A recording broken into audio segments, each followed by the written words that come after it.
வணக்கம் ஃப்ரெண்ட்ஸ். பாக்யலட்சுமி சீரியல்ல இன்னைய எபிசோட்ல என்ன நடக்குதுன்னு பார்க்கலாம் வாங்க. பாக்யாவ கழுத்த பிடிச்சு வெளியே தள்ளாத குறையா சுதாகர் வெளியே அனுப்பி விட்டுற ரொம்பவே அப்செட்டா இருக்க பாக்யா வீட்டுக்கு வர்றாங்க. எதுவுமே தெரிஞ்சுக்க விரும்பாத ஈஸ்வரி அவங்க பேச்ச பேசிக்கிட்டு இருக்க. பாக்யா எதுவும் பேசாம ஒரு சட்னி அரைச்சி 2 இட்லிய போட்டு சாப்பிட்டுட்டு ரூம்குள்ள வந்துடுறாங்க. ரொம்பவே வருத்தமா வந்து உட்கார்ந்துருக்கவங்க மைண்ட்ல, இனிமே இந்த ரெஸ்டாரண்ட்டுக்கு நீங்க தான் மேனேஜர். உங்களுக்கு வேணா நான் சம்பளம் அதிகமா போட்டு கொடுக்கறேன். என்ன சொல்றீங்கன்னு குள்ளநரி மாதிரி சுதாகர் கேட்டது அவங்க மைண்ட்ல வருது. சொந்த பொண்ணுக்கு கொடுத்த கிஃப்ட்டுக்கு பணம் கேட்கிற அளவுக்கு கேவலமானவங்களா நீங்க சம்பந்தியமா? இன்னைக்கு நைட்டுக்குள்ள இவங்க எல்லாரையும் இங்க இருந்து காலி பண்ணி அனுப்பிடுங்க அப்படின்னு சுதாகர் சொன்னதுன்னு ஒவ்வொன்னா அவங்க மைண்ட்ல வர, அது வரையில அடக்கி வச்சிருந்தது எல்லாரும் வெளியே வர்ற மாதிரி கதறி அழறாங்க பாக்யா.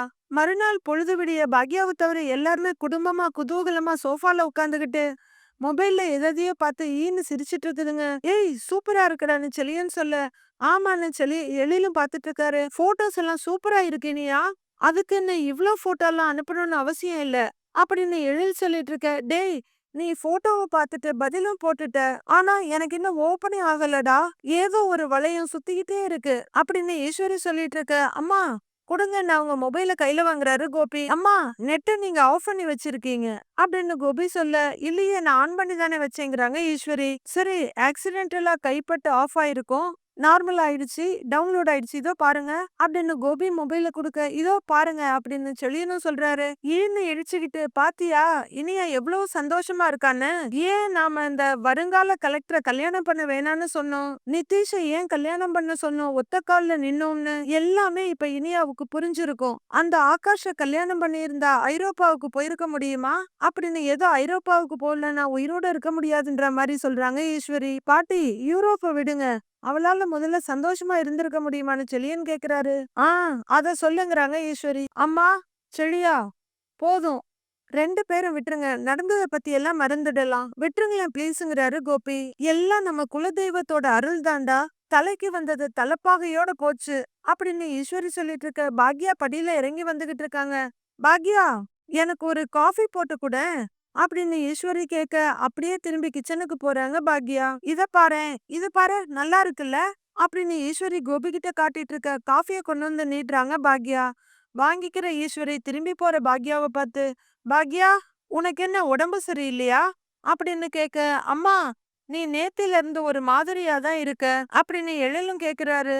ஆன்ட்டி நீங்க ஓகேவா, ஏதாவது பிரச்சனையா, ஏதாவது யோசிச்சிட்டு இருக்கீங்களா அப்படின்னு ஜெனி கேட்க, இனிமே இவளுக்கு யோசிக்கிறதுக்கு என்ன இருக்கு, 3 பிள்ளைங்களுக்கும் கல்யாணம் பண்ணி வச்சாச்சு, நிம்மதியா இருக்கலாம், அதை விட்டுட்டு முகத்தை தூக்கி ஏன் பரண் மேல வச்சுக்கிட்டு இப்படி திரியறானே தெரியல அப்படின்னு ஈஸ்வரி சொல்ல, அம்மாவோட தோல்ல கைய வச்சு, அம்மா சும்மா இருங்கம்மா அப்படின்னு கோபி சொல்லிட்டு இருக்காரு. அம்மா இங்க பாருமா, இனியா போட்டோஸ் எல்லாம் அனுப்பிக்கிட்டு இருக்கா அப்படின்னு செழியன் சொல்ல, ஆ பாத்தேங்கிறாங்க பாக்யா திரும்பி பார்த்து. அதுல உனக்கு சந்தோஷமே இல்லையா பாக்யா அப்படின்னு ஈஸ்வரி கேட்க, சந்தோஷம்தான் அத்தை அப்படின்னு பாக்யா சொல்ல, ஆனா அது உன் முகத்துல எதுவும் தெரியலையே அப்படின்னு ஈஸ்வரி கேட்க, 24 மணி நேரமா அம்மாவாவே இருக்க முடியாதுல்ல, எல்லா நேரமும் பசங்களை பத்தி யோசிச்சுட்டு இருக்க முடியாதுல்ல, அப்பப்ப என்ன பத்தி யோசிக்கணும்ல அப்படின்னு பாக்யா வெடுக்கு வெடுக்குன்னு சொல்ல, அப்பா ஆரம்பிச்சுட்டாடா வியாக்கியானம் பேச அப்படின்னு ஈஸ்வரி சொல்ல, தொலைஞ்சு போங்கன்ற மாதிரி பாக்யா திரும்பி நடக்கிறாங்க. அம்மா இருமா, ஏதோ நடந்திருக்குமா, இல்லன்னா நீ இப்படியெல்லாம் பேச மாட்டியே, என்ன ஆச்சு சொல்லுமா அப்படின்னு செழியன் கேட்க, எதுவுமே நடக்கல செல்லியா, எதுவுமே நடக்கல போதுமா அப்படின்னு பாக்யா வெறுப்பா கத்துறாங்க. எழில் இப்பதான் எழுந்து வர்றாரு. இல்லம்மா ஏதோ நடந்திருக்கு, என்னன்னு சொல்லுமான்னு அவர் கேட்க, ரெஸ்டாரண்ட்ல ஒரு நல்ல விஷயம் நடந்திருக்கு, இது வரைக்கும் ரெஸ்டாரண்ட் நடத்தின யாருமே அச்சீவ் பண்ண முடியாத மைல்ஸ்டோனை நான் அச்சீவ் பண்ணிருக்கேன் அப்படின்னு பாக்யா சொல்ல, அதுக்கு நீ சந்தோஷம் தானே படணுங்கிறாங்க ஈஸ்வரி. ஏன் இப்படி துக்கமா இருக்க அப்படின்னு அவங்க கேட்க, உடனே ஈன்னு பல்ல காட்டிக்கிட்டு, ரொம்ப சந்தோஷம், கங்க்ராச்சுலேஷன்ஸ், அப்படி என்ன அச்சீவ் பண்ண அப்படின்னு அப்பாவியா கேக்குறாரு கோபி. நல்லா போயிட்டு இருந்த ரெஸ்டாரண்ட்டை இன்னொருத்தருக்கு கொடுத்துருக்கேன், என் பொண்ணோட சேர்த்து என் ரெஸ்டாரண்ட்டையும் இன்னொருத்தருக்கு தார வார்த்தை கொடுத்துருக்கேன் அப்படின்னு பாக்யா சொல்ல, கோபி அப்படியே வாய மூடிக்கிறாரு. ஆனா அடங்காத ஈஸ்வரி மட்டும், அப்பாடா இனியா பேருக்கு ஏன் ரெஸ்டாரண்ட்ட மாத்தணும்னு சம்மந்தியே சொல்லிட்டாரு. அதனால உனக்கு எந்த பிரச்சனையும் வரப்போறது இல்லன்னு வேற சொன்னாரு. அப்புறம் எதுக்கு இந்த நாடகம்ங்கிறாங்க ஈஸ்வரி. அவரு சொன்னது மட்டும் தானே உங்களுக்கு தெரியும். நடந்தது தெரியாதுல்ல உங்களுக்கு? இருக்கிற இடத்த குடுத்தா மனத்த பிடுங்குற கதையா? என் ரெஸ்டாரண்ட்ட இனியா மாமனாரு மொத்தமாவே பறிச்சுட்டாரு அப்படின்னு பாக்யா சொல்ல ஏதோ அதிர்ச்சியா இருக்க மாதிரி தெரியுது ஈஸ்வரி. கோபி எழில் செழியன்னு எல்லாரோட முகத்திலயும் மின்னல் வெட்டுது. மூட்டை முடிச்செல்லாம் கட்டிக்கிட்டு என்ன ரெஸ்டாரண்ட்ல இருந்து வெளியே போக சொல்லிட்டாரு. இனிமே ரெஸ்டாரண்ட்டுக்குள்ள காலை வைக்க கூடாதுன்னு சொல்லிட்டாரு அப்படின்னு பாக்யா சொல்ல இப்ப உண்மையாவே அதிர்ச்சி ஆகுறாங்க ஈஸ்வரி. கோபி அதிர்ச்சியை தாங்க முடியாம பாக்குறாரு. செழியன் எழில் ஜெனி 3 பேரு இப்படியும் கூட வான்ற மாதிரி அதிர்ச்சி அடையறாங்க. உடனே அதிர்ச்சியை எழுந்து நிக்கிற கோபி என்னது என்ன சொல்றேன்னு கேக்குறாரு. முதல்ல ரெஸ்டாரண்ட்ட விலைக்கு கேட்டாரு, கொடுக்க முடியாதுன்னு சொன்னேன். அப்புறம் பேரை மாத்திக்கணும்னு சொன்னாரு, இனியா பேரை சேர்க்கணும்னு சொன்னாரு. கடைசியில இனியா பேருக்கே மாத்தி எழுதி வாங்கிட்டாரு. இதெல்லாம் நடக்கும் போதே நான் திரும்ப திரும்ப சொன்னேன் ஏதோ தப்பா இருக்குன்னு. ஆனா நீங்க யாரும் கேட்கவே இல்லையே. அவர்கிட்ட போய் பேசுனீங்களே, அவரு வாயால வடை சுட்டதை நம்பி என்ன சமாதானப்படுத்துனீங்க. ஆனா கடைசியில நான் சொன்னதுதான் நடந்தது. ரெஸ்டாரண்ட்டுக்கும் உங்களுக்கும் சம்பந்தம் இல்லைன்னு என்ன என்ன அனுப்பிட்டாரு. போதுமா போதுமா அப்படின்னு பாக்யா சொல்ல சொல்ல எல்லாரும் அதிர்ச்சியா அடையறாங்க. டேய் என்னடான்னு ஈஸ்வரிக்கு என்ன சொல்ற பாக்யா? அதை எப்படி அவங்க அப்படி சொல்ல முடியும் அப்படின்னு கோபி வந்து கேட்க, சொன்னாரே இன்னைக்கு ரெஸ்டாரண்ட்டுக்கு வந்து சொன்னாரே அப்படின்னு பாக்யா கத்த, பாக்யா நீ எதுவுமே சொல்லலையான்னு ஈஸ்வரி வந்து நின்னு கேக்குறாங்க. ரெஸ்டாரண்ட் என் பேர்ல இருந்தா ஏதாவது சொல்லலாம், அதுதான் இனியா பேர்ல இருக்கே. அவரு மருமக பேர்ல இருக்கு. காசு குடுக்கறேன்னு சொன்னப்பவே குடுத்திருக்கலாம். அதை விட்டுட்டு ஓசியில குடுத்துட்டீங்களேன்னு கை தட்டி சிரிச்சாரு அப்படின்னு பாக்யா நொந்து போய் சொல்ல, ஆண்டி நீங்க சொல்றதெல்லாம் ரொம்ப ஷாக்கிங்கா இருக்கு அப்படின்னு ஜெனி சொல்ல, எனக்கு ஷாக்கிங்கா இல்ல ஜெனி, ஷாக்கிங்கா இல்ல. நான் இதெல்லாம் எதிர்பார்த்ததுதான். இதெல்லாம் நான் உங்ககிட்ட சொன்னதுதான். ஆனா யாருமே நம்பவே இல்ல. புதுசா வந்த இனியாவோட மாமனார மட்டும்தான் நம்பினீங்க. அவரு மொத்தமா எல்லார் முகத்திலயும் கரிய பூசிட்டாரு. என்ன முட்டாள்னு எல்லாரும் சொல்லுவீங்கல்ல. ரெஸ்டாரண்ட்ட கேட்க வந்தவர் பொண்ணு கேக்குறாரு, இதுல ஏதோ தப்பு இருக்குன்னு முட்டாளான எனக்கே தோணுச்சு. ஆனா அதிமேதாவிங்க உங்களுக்கு தோணலையே. அப்ப நான் முட்டாள்னா நீங்கெல்லாம் யாருன்னு நீங்களே யோசிச்சுக்கங்க. அத்தை நீங்க என்ன சொன்னீங்க? அவ்வளோ பெரிய மனுஷன் உன்னோட இத்தனோண்டு ரெஸ்டாரண்ட்டுக்கு ஆசைப்படுவாரான்னு சொன்னீங்கல்ல. நீங்க என்ன சொன்னீங்க? பிசினஸ்ல இந்த கொலாபரேஷன்லாம் சகஜம்னு சொன்னீங்க அப்படின்னு கோபிய பார்த்து சொல்ல, அதுன்னு பேச வாய் வராம நிக்கிறாரு கோபி. ஏண்டா செழியா நீ என்ன சொன்ன? இனியா வாழ்க்கையில உனக்கு அக்கறையே இல்லையான்னு சொன்னேல்ல.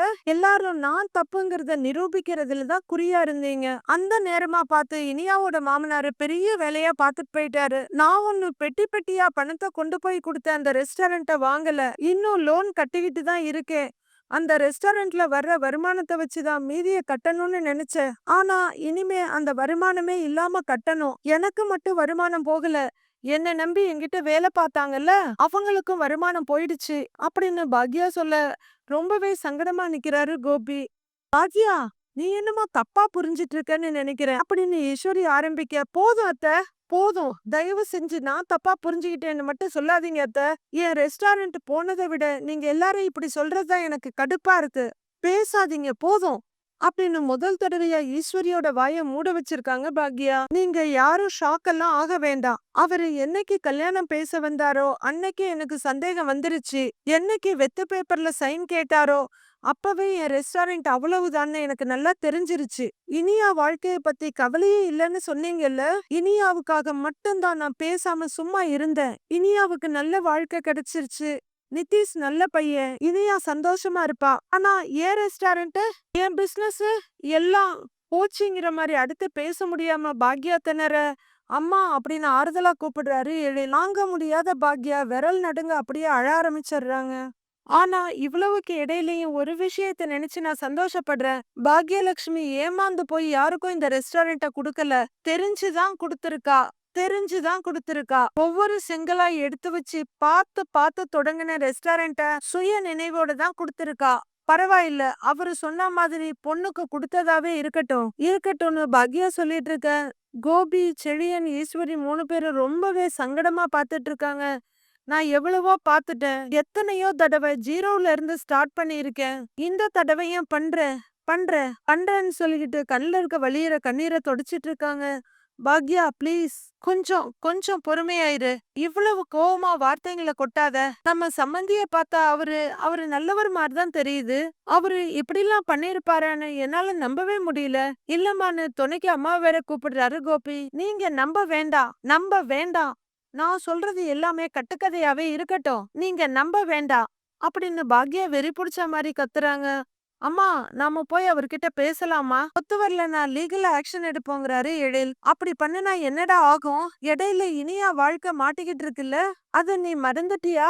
இனியாவ மட்டும் மனசுல வச்சு நான் அமைதியா இருக்கேன். யார் யாருக்காகவோ என்னென்னமோ பண்ணிட்டேன். என் பொண்ணுக்காக என் ரெஸ்டாரண்ட்ட விட்டு கொடுத்ததா நினைச்சுக்கிறேன். ஆனா நீங்க யாரும் தயவு செஞ்சு அட்வைஸ் பண்றதுக்கு மட்டும் வராதீங்க. ஒரு தாய்னா இப்படி இருக்கணும், ஒரு பிசினஸ் பண்றவன எப்படி இருக்கணும்னு யாரும் எனக்கு சொல்லி கொடுக்கறதுக்கு வராதீங்க. அப்படிங்கிற பாக்யா வருத்தமும் கோவமா அங்கிருந்து போயிட எல்லாரும் டம்ஸ்ட்ரக்கா நிக்கிறாங்க. கோபி ரொம்பவே குழப்பமா நம்ப முடியாம செழியனை பார்க்க, செழியனும் அதே நிலையில தான் இருக்காரு. சுதாகர் வீட்ல அவரும் அவரோட ஒய்ஃபும் சோஃபால உட்கார்ந்துருக்காங்க. நிதிஷ் இல்லாம போர் அடிக்குதுங்க அப்படின்னு சந்திரிகா சொல்ல, அவ என்ன யூரோப்லயேவா இருக்க போறான்? இன்னும் 2-3 நாளையில வந்துட போறாங்கிறாரு சுதாகர். போங்க, அது வரைக்கும்லாம் என்னால முடியாதுன்னு அவர் ஒய்ஃப் சொல்லிட்டு இருக்க. கோபியும் செழியனும் உள்ளர வர்றாங்க. இது சுதாகர் எதிர்பார்க்கல. அவருக்கு ரொம்பவே அதிர்ச்சியா இருக்கு. வாங்கன்னு கூட வரவேற்காம எரும மாதிரி அப்படியே உட்கார்ந்துருக்காரு. டக்குன்னு சமாளிச்சுக்கிட்டு அவரோட குள்ள நெறிப்பு சிரிப்போட வாங்க சம்பந்தின்னு வரவேற்க, சந்திரிகாவை எழுந்து வாங்க சம்பந்திங்கிறாங்க. வாச்செழியான்னு கூட்டிட்டு பக்கத்துல வர்றாரு கோப். வாங்க சம்பந்தின்னு ஷெகன் கொடுத்து உட்காருங்கன்னு சுதாகர் சொல்ல உட்காருங்கன்னு சந்திரிகாவும் சொல்றாங்க. உட்காருப்பா செழியான்னு சந்திரிகா சொல்ல 4 பேர் அந்த சோஃபால உட்கார்றாங்க. எப்படி இருக்கீங்கன்னு சுதாகர் கேட்க, இருக்கோம் அப்படின்னு கோபி சொல்ல, செழியன் அப்படியே உட்கார்ந்துருக்காரு. இனியா கால் பண்ணாளா அப்படின்னு சந்திரிகா கேட்க, மெசேஜ் பண்ணாங்கிறாரு செழியன். 2 பேரும் எவ்வளவு ஹாப்பியா ஹாலிடே என்ஜாய் பண்றாங்கல்ல அப்படின்னு சுதாகர் ரொம்ப சந்தோஷமா கேட்க, கோபி கிட்ட எந்த ரியாக்ஷனும் இல்ல. சம்மந்தி, ஏன் ஒரு மாதிரியா இருக்கீங்க? இனியாவ பிரிஞ்ச சோகமா? இப்பதான் நிதிஷ் இல்லாம போர் அடிக்குதுன்னு சொல்லிக்கிட்டு இருந்தா. சந்திரிகா காஃபி கொண்டு வர சொல்லுங்கிறாரு சுதாகர். இல்ல இல்ல இல்ல இல்ல, அதெல்லாம் ஒண்ணும் வேண்டாம், நீங்க உட்காருங்க உட்காருங்க உட்காருங்க அப்படிங்கிற கோபி சுதாகர் கிட்ட திரும்பி, சம்மந்தி, நேத்து ரெஸ்டாரண்ட்ல நடந்ததெல்லாம் பாக்யா வீட்ல வந்து சொன்னா அப்படின்னு கோபி சொல்ல சுதாகருக்கு பயங்கர அதிர்ச்சியா இருக்கு. சம்மந்தியம்மா என்ன சொன்னாங்க? ஏன் கேக்குறேன்னா அவங்க வெர்ஷனும் என் வெர்ஷனும் வேற வேற மாதிரி இருக்கும் அப்படின்னு சுதாகர் சொல்ல மறுபடியும் குழம்பி போய் பாக்குறாரு கோபி. நான் ஸ்ட்ரைட்டா விஷயத்துக்கே வர்றேன். ரெஸ்டாரண்ட்ல இருந்து நீங்க அம்மாவை வெளியே போக சொன்னதா அம்மா சொன்னாங்க அப்படின்னு செழியன் சொல்ல, அத மட்டும் தான் சொன்னாங்களா? இல்ல வேற எதுவும் சொல்லலையா? சம்மந்தி அம்மா ஏன் இப்படி இருக்காங்கன்னு எனக்கு சுத்தமா புரியல. என்ன பத்தி நீங்க என்ன புரிஞ்சு வச்சிருக்கீங்கன்னு எனக்கு தெரியல அப்படின்னு சுதாகர் தன்னோட நாடகத்தை தொடங்க, கோபியும் செழியனும் குழப்பமா ஒருத்தர் பாத்துக்கிறாங்க.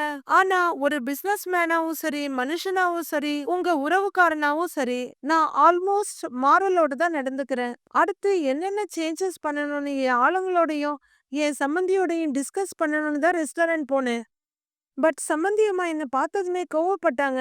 ஒரு மாதிரி ட்ரிகர் பண்ற மாதிரியே பேசினாங்க அப்படின்னு சுதாகர் சொல்ல, கோபி செழியனை பார்க்க, செழியன் உடனே இல்ல சார், எங்க அம்மா அப்படிப்பட்ட ஆள்லாம் கிடையாது. அவங்க ஏதாவது கோவத்திலயோ இல்ல வருத்தத்திலயோ தான் அப்படி பேசியிருப்பாங்க அப்படின்னு செழியன் சொல்ல, அங்க கோவப்படுற அளவுக்கோ வருத்தப்படுற அளவுக்கோ எதுவும் நடக்கலையே. ஜஸ்ட் ஒரு ஹெல்த்தி கான்வர்சேஷனுக்கு கூட அவங்க ரெடியா இல்லையே. கொஞ்சம் கூட மரியாதையே இல்லாம அவங்க பேச ஆரம்பிச்சாங்க அப்படின்னு சுதாகர் சொல்ல, கோபி திடுக்கிட்டு போய் செடின்னு பாக்குறாரு. இதெல்லாம் நீங்க ஏங்க என்கிட்ட சொல்லவே இல்ல அப்படின்னு சந்திரிகா கேட்க, பிசினஸ் விஷயத்த வீட்ல பேச வேணாம்னு நினைச்சேன் அப்படின்னு சுதாகர் சொல்ல, சம்மந்தி, எனக்கு ஒரு விஷயம் புரியல. ரெஸ்டாரண்ட்டை விட்டு ஏன் பாக்யாவை வெளியே போக சொன்னீங்கன்னு கோபி கேக்குறாரு. சம்மந்தி அம்மா அதுக்கு முன்னாடி நிறைய பேசினாங்க.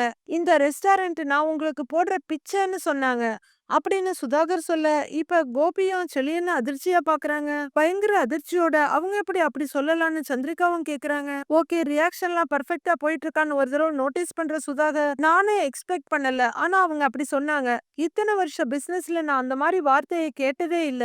ஒரு மாதிரி கூனி குறுகி நின்ன எனக்கு கோவம் வந்துருச்சு. அதனாலதான் நானும் வெளியே போங்கன்னு சொன்னேன். ஆனா நான் என் மனசுல இருந்தெல்லாம் சொல்லவே இல்ல. சம்மந்தி அம்மா சொன்னதுக்கு பதிலுக்கு ஏதாவது சொல்லணும் இல்ல, அதான் சொன்னேன். அவங்க அத மட்டும் தான் வீட்ல வந்து சொல்லியிருக்காங்க போல.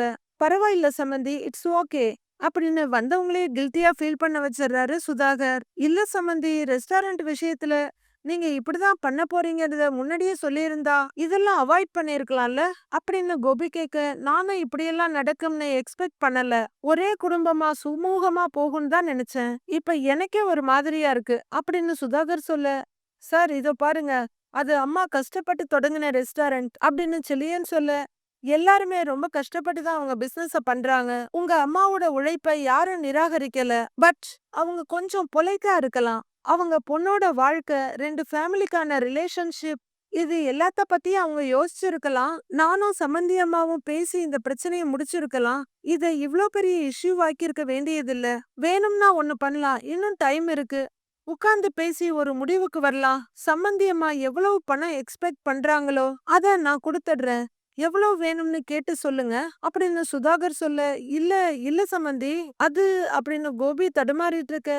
நீங்க என்ன கேட்க வர்றீங்கன்னு எனக்கு புரியுது. 2 குடும்பத்தோட உறவுக்கோ இல்ல இனியாவோட வாழ்க்கைக்கோ இதனால ஏதாவது பிரச்சனை வருமான்னு தானே கேட்க நினைக்கிறீங்க? எதுவும் வராது. நீங்க கவலைப்படாதீங்க அப்படின்னு சுதாகர் சொல்ல கோபி பெருமூச்சு விடுறாரு. பணம் எவ்வளவு வேணும்னு மட்டும் நீங்க சம்மந்தி அம்மா கிட்ட கேட்டு சொல்லுங்க.